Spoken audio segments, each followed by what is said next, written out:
આજરોજ પાંડેરા 26 જિલ્લા પંચાયત બેઠક ઉપર બે અતુલ તાલુકા પંચાયત બેઠકના ઉમેદવાર ગીરાબેન નાયકા સાથે હરિયા ગામનો પ્રવાસ હતો.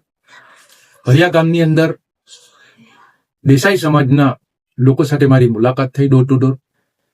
તો ત્યાં આગળ મને એવું જાણવા મળ્યું કે જીતેલા પક્ષના કોઈ દેખાતા અને કોઈ કામ પણ નથી કરતું, અને અમે જ્યારે બોલાવીએ છીએ તો કોઈ આવતું નથી, અને અમે મળવા જઈએ તો અમને એપોઇન્ટમેન્ટ છે.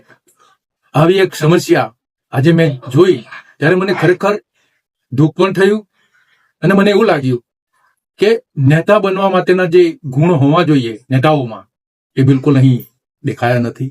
અને આ લોકોની જે કમ્પ્લેન ભણેલા ગણેલા લોકો દેસાઈ સમાજના એ લોકો જયારે આવી વાત કરી ત્યારે મેં એમને સામેથી કીધું છે કે તમારી જે પણ કોઈ સમસ્યા હશે જે સમસ્યા આપણે ભેગા મળીને સાથે બેસીને ચર્ચાઓ કરીએ, અને મારા લેવલથી કંઈ પણ કામગીરી હશે તો તમારે ફક્ત મને ફોન કરવાનો, તમારે આવવાની જરૂર નથી. હું તમારે ત્યાં ચોક્કસપણે આવી અને તમારે જે પણ કંઈ પ્રોબ્લેમ હશે એમાં સોલ્યુશન લાવવા માટે હંમેશા અમે પ્રયત્ન રહીશ અને પ્રયત્ન કરતો રહીશ, એવી મેં એમને બાંહેધરી આપી છે.